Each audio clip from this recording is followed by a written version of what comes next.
The Queen's Jewish Link presents the Jewish Living Podcast, the show that examines the many facets of Orthodox Jewish life. Here's your host, Izzo Zwirin. There is something about music that has the ability to touch people in ways other media can't. Perhaps it's the ease at which we can enjoy it. Perhaps there's always an appropriate song to hit the exact tone of any given situation. A music episode is something I've wanted to do for a while on this show, and I'm sure glad we've gotten one of Jewish music superstars to be our first musical guest. Hello, my name is Benny Friedman. I am a Hasidic singer. Benny and I will be discussing his family's musical history, as well as the ever-changing world of Jewish music.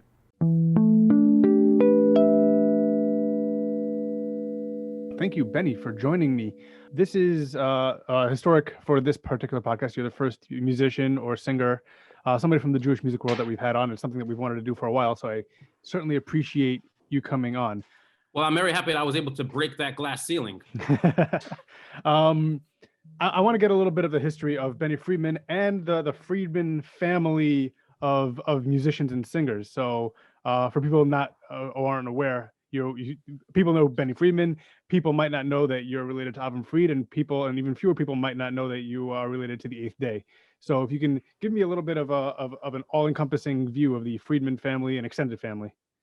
So I'll tell you a couple of stories that I heard about the musicality in the family. Okay. I heard this from the current Bluzhevet Rebbe, who told me that I guess his grandfather was just recently married, and his grandfather was the Bluzhevet Rebbe at the time called the Tzvilat Tzaddik.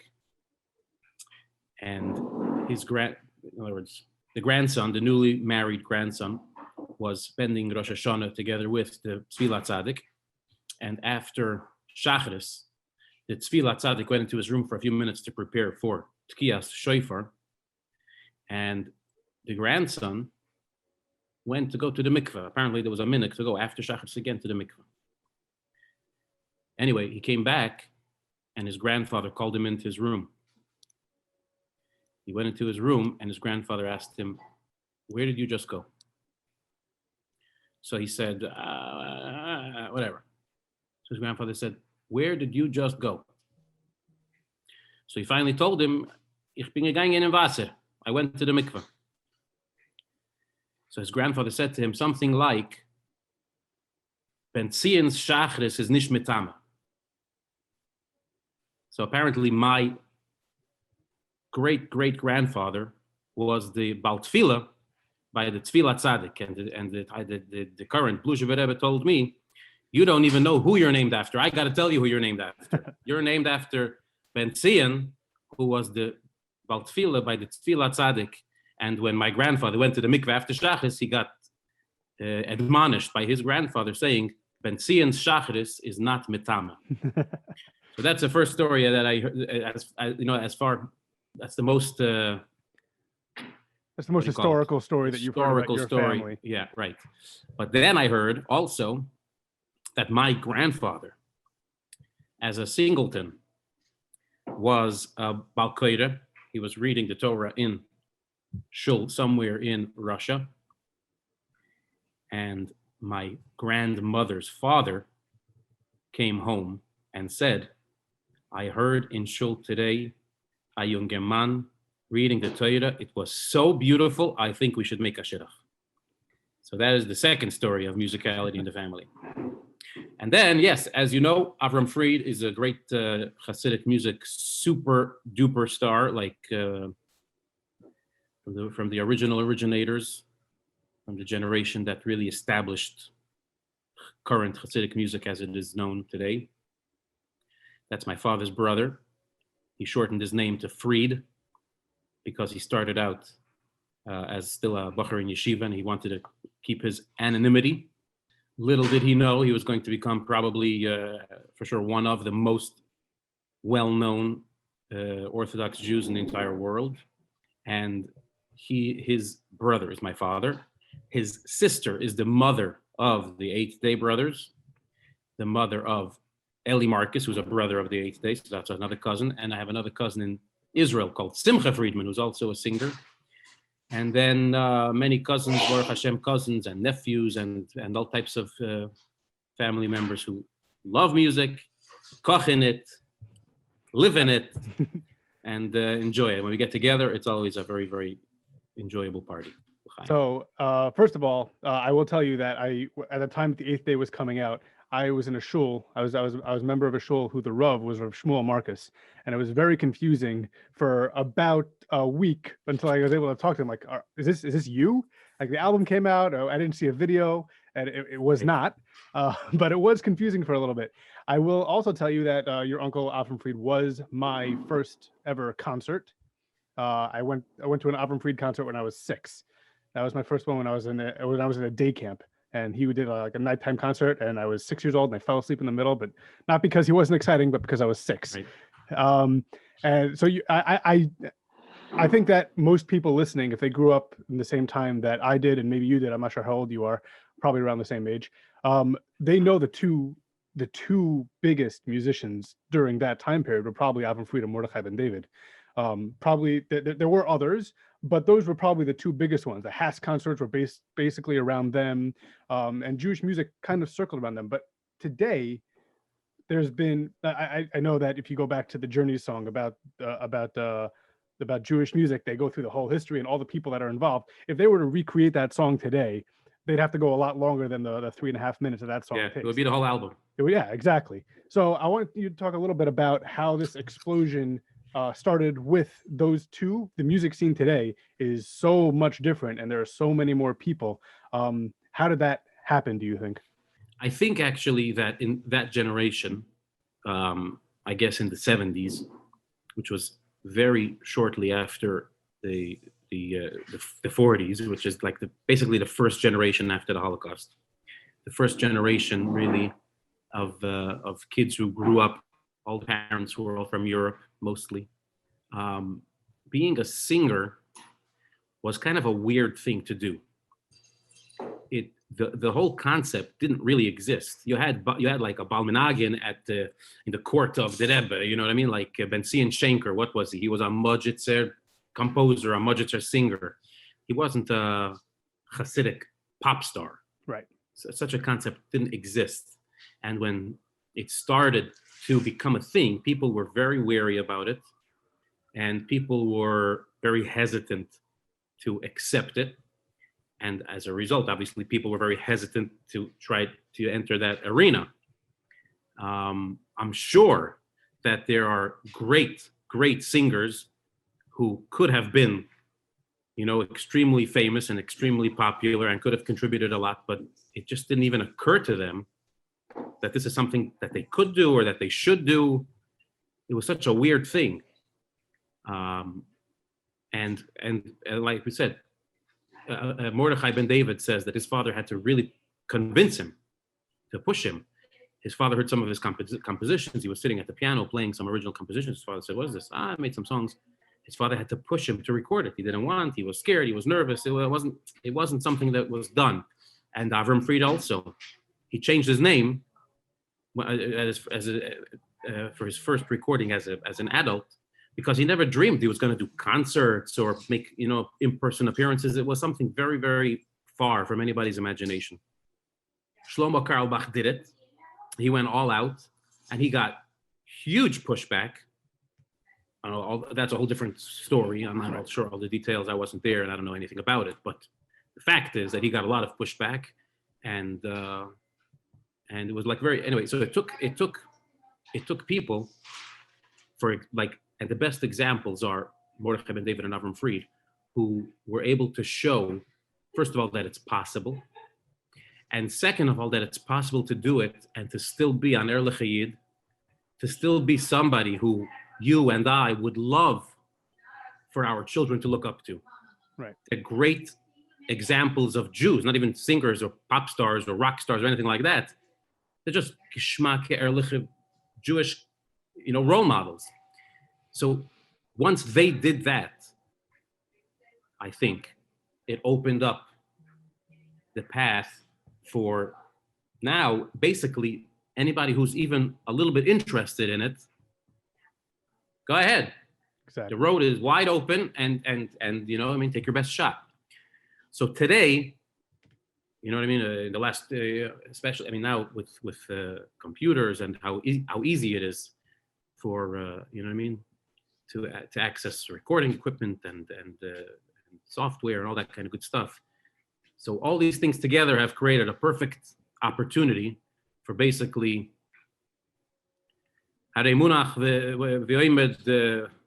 anyone can come and take it. And it's not only singers, it's musicians also. There are plenty of, like, you see it growing more and more. Every time you go to another wedding, there's a different guitarist, a different drummer that you might not have heard of before that is breaking into the business.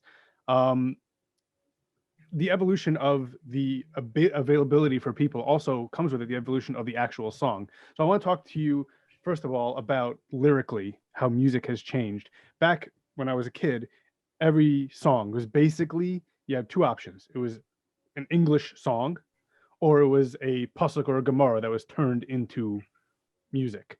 That's basically it. I've noticed over the last maybe 10 years or so, maybe even less, a lot of more people are composing not only original music, but original lyrics, and sometimes they're in English, sometimes they're in Hebrew. There's a lot more people that are not relegating only psukim can be turned into song, only tefillas can be turned into song, only gemaras can be turned into song, but they're new original lyrics. I'm trying to figure out what made that change, because that was one of the things that I've always, as a kid, I was like, well, why can't we write our own like Hebrew words? Why can't we write our own English words? Like, there were very few things that we had, and why all of a sudden the change? I think that's it. Like, you and I are probably the same age, and all my contemporaries, you know what I mean, we're all basically around the same age, and we all probably came up either thinking the same thing or hearing the same thing.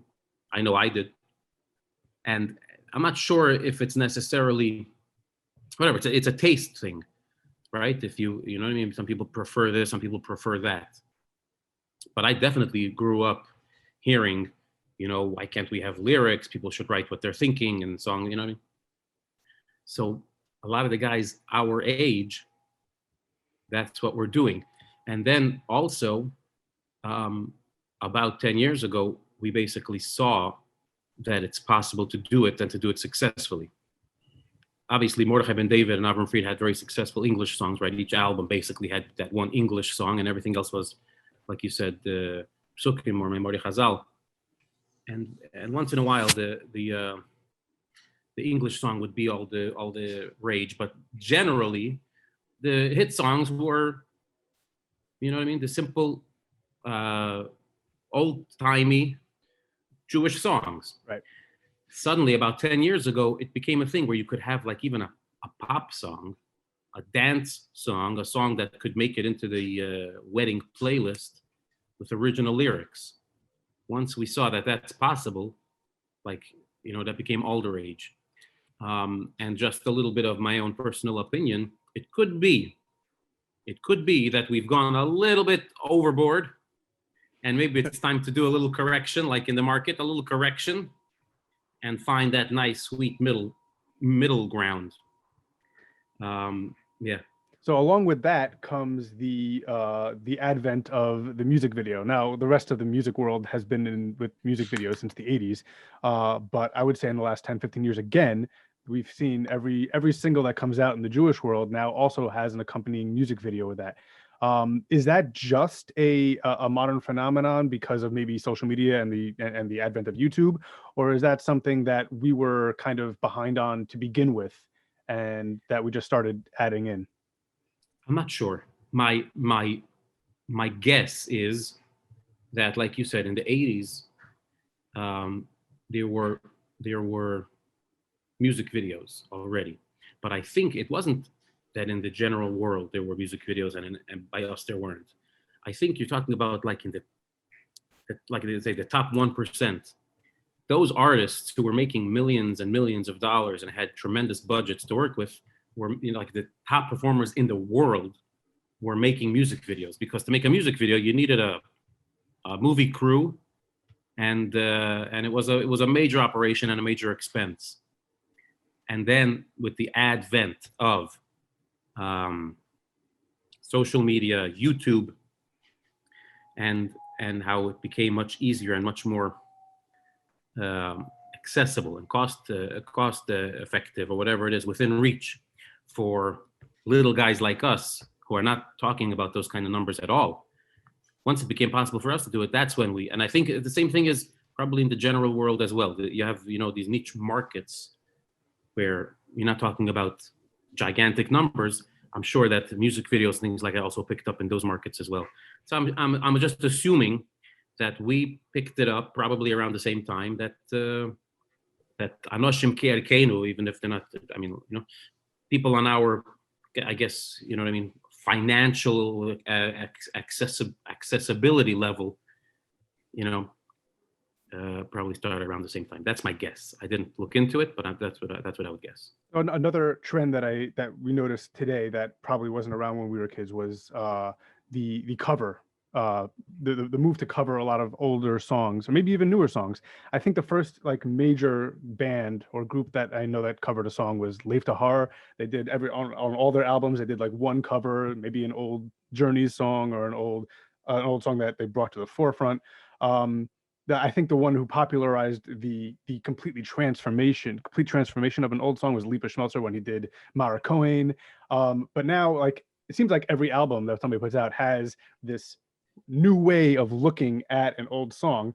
And I'll even point to one of yours, and it wasn't an old song that you did. You brought you put a different spin on it with Mishma Amin, where you took a song that was not necessarily that popular in, let's say, the Hasidic world, in the Orthodox world in America, but it was probably very popular. It was only out for a year before you covered it in Israel. And I don't think if you ask anybody today in our world who Eyal Golan is, they'll be able to tell you that that was his song.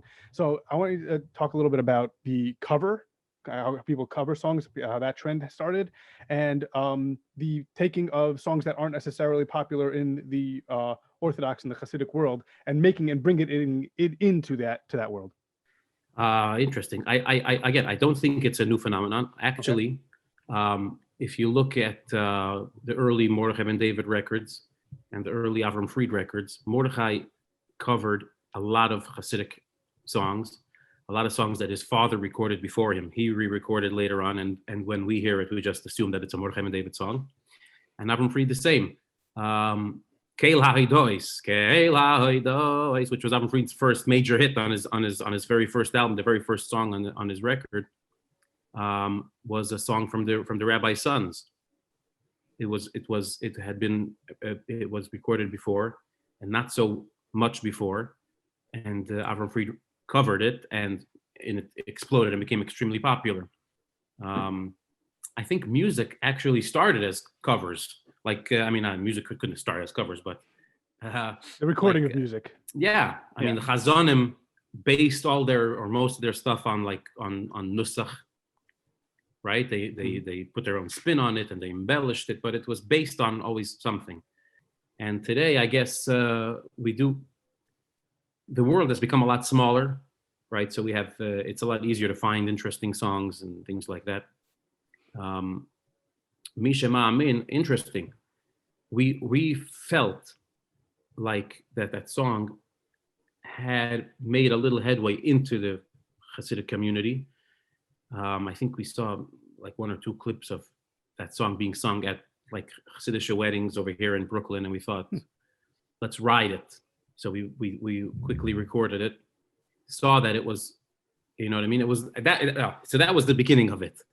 That was the first time where I saw that a Hebrew lyric dance song was being played. Had legs in the Hasidic community. Right. Yeah.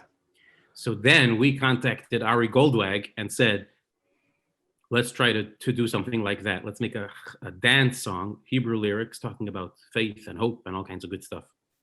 And that was the beginning of Yesh Tikva. Right. Which I think, I don't want to take too much credit, but that was the beginning, or close to the beginning for sure. One of the first songs that showed it was possible. Yesh Tikva became, Baruch Hashem, very successful. And it was, after that, it was, off to the races. So those of us who've been following your career from the beginning, and I'll tell you my story, because I went to a wedding that you performed in, or that you were the singer before Yesh Tikva came out, and I had known who you are. And it was my cousin's wedding. It was in Lakewood. This was 2000, 9 maybe.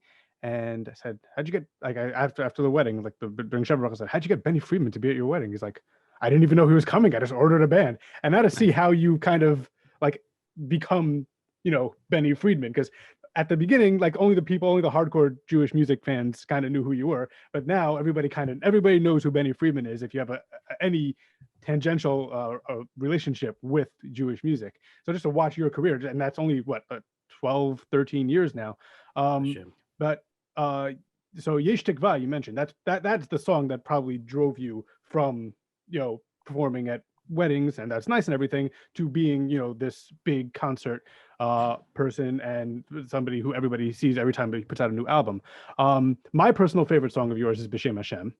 And I will tell you why. First of all, I like davening for the Yom, it's about tefillah. And as somebody who doesn't have maybe the range of a regular Jewish singer, I very much appreciate the small range of B'Shem Hashem that you're able to fit into Kedusha, both Musaf and Shacharis. And it's really nice. And even if you want to like kind of show off a little bit, you could have a key shift in there, which you do only on the song. And people are very impressed, but it's really not that big of a range, and it's such a beautiful song.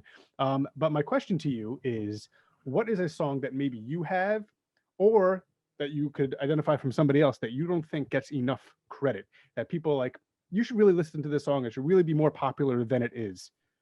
Boy, I hate to put you on the spot like that. Good question. Thank you. I mean, look, I had a lot of hope for most of the songs that I recorded. I thought that my song "Bum Bum Bum" was going to be a major hit. Could be, we neglected to make a music video for it, so it could be that. I mean, that's the. It doesn't get passed around social media without the music video. Those are the requirements for now. Interesting. I don't know. Avram Fried recorded a full album in Hebrew called I think the Israeli album or something like that. That's a fantastic album, and I think it didn't really get enough recognition or enough credit. He has a great Yiddish album that really didn't get enough coverage. Also, like a lot of the recent albums. There's a lot, man. Some beautiful, I've not heard stuff. of the Israeli album. Just to piggyback on your exact point, maybe I will go now and check it out. It is available for $17 on Amazon. I will. Well, there you go. Worth it. # worth it. The song. That's from the Yiddish album. What's it? Kol Am Yisrael Achim, Achim Banefesh, Am Yisrael Achim. That's from that album, and also Kol Haolam Mitkayem V'Noshem V'Yomeh. That one I'm not familiar with. It's a beautiful, beautiful song. It's really a good album. Let me ask you this: do you prefer the high-paced dance songs, or do you prefer the ballads? I love them both. You love them both, obviously. Yeah, really. It's hard to make a music video out of the ballads. That is correct. That is correct. I don't generally do it, and the truth is that in the last couple of years, I did a couple of them, and they're mostly like lyric videos with a little bit of footage, attached. There isn't really a story that goes through the whole song that isn't necessarily just acting out the song. Right. So let me ask you this: two things of do you prefer? Do you prefer performing at concerts, or do you prefer singing at a wedding? And if you're going to make a collaborative album with somebody out there right now, who would you pick? Oh, interesting. I love concerts. I prefer concerts. Concerts is, I feel a much more personal connection between the singer and the audience. I think at a wedding, you're kind of the background.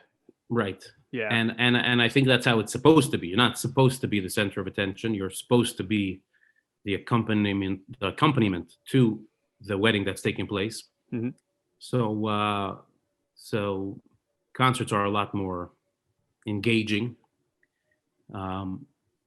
And you know what I mean? The whole thing is more custom built, right? You choose your material and you have all the arrangements ready to go. Like a wedding is more right? Kind of generic. It's very generic. Play with dance.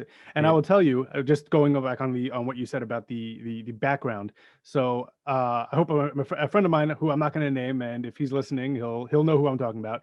When he was getting married, back in about I would say it's 11 years ago, he called me up and he said, "Listen, my in-laws want a name. They want somebody that they could show off to their friends, that they can make it that like this is an important person. But I don't want someone who's going to take over the wedding. Who should I get?"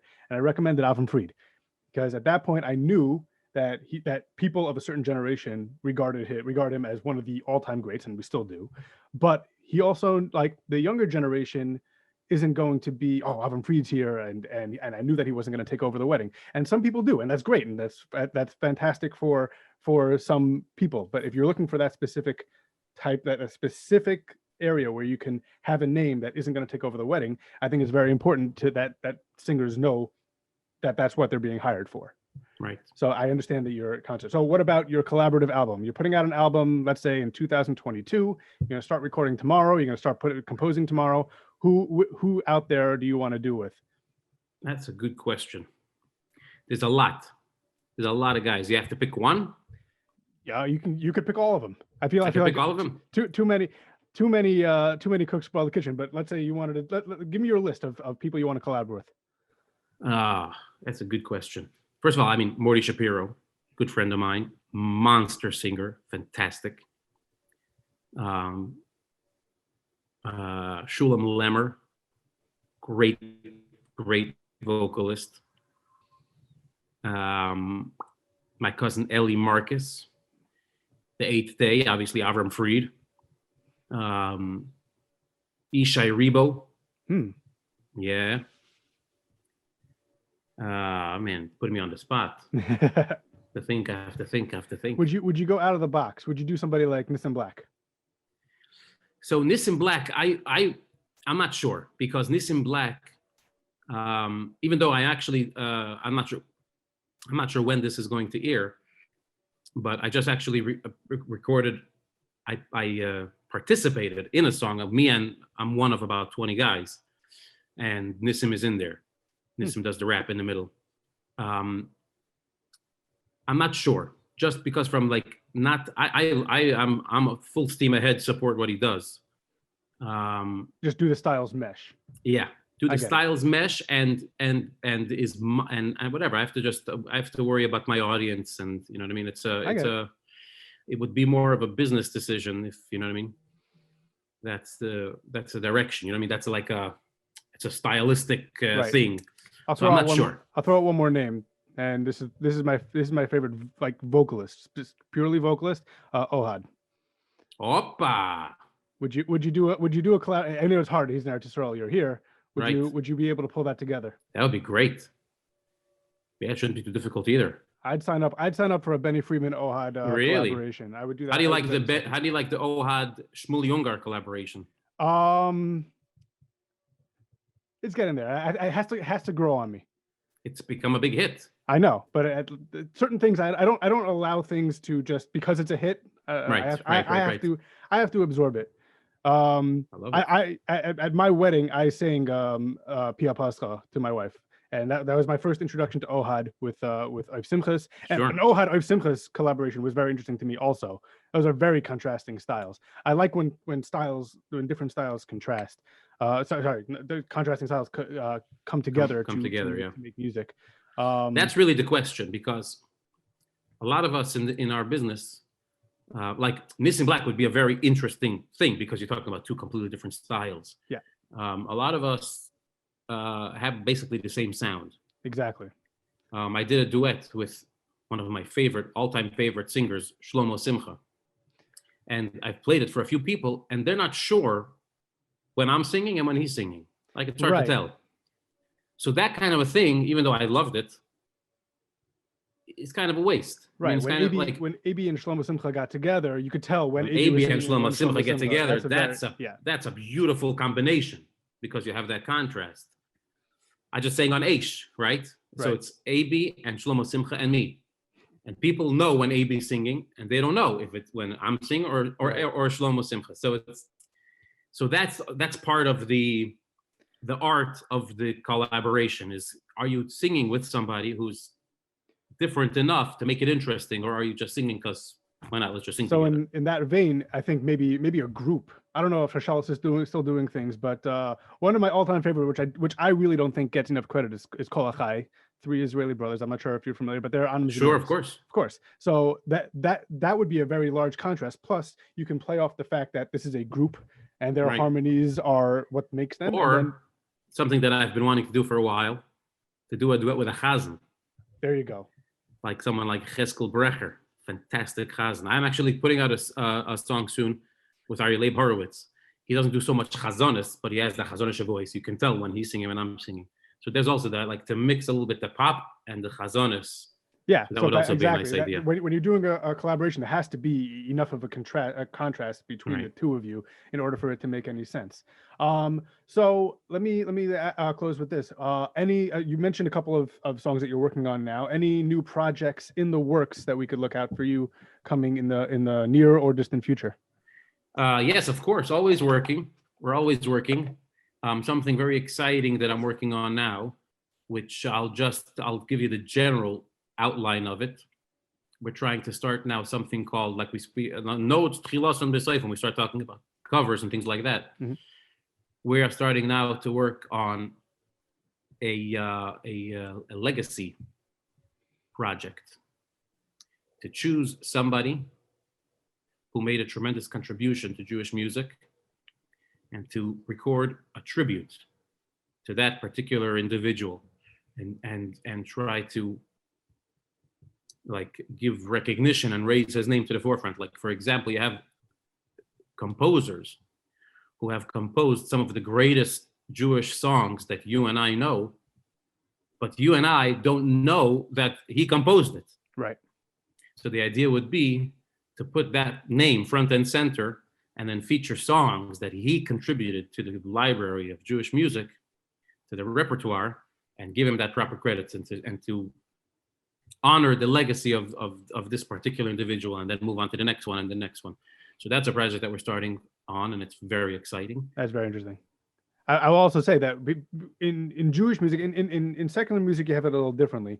But in Jewish music, it's basically the singer. There are very few bands. Every once in a while, there's a group, but there are very few bands. It's all about the singer. So we don't really necessarily know about, as you mentioned, the composers. We don't know about the producers so much. We don't know about the music distributors, all these unsung heroes that kind of go into all these to the making and the production of the music. We don't even know necessarily the band members, the people who play the music behind the scenes. And if you're going to work on a project to highlight these unsung heroes that we owe so much to, that would be amazing.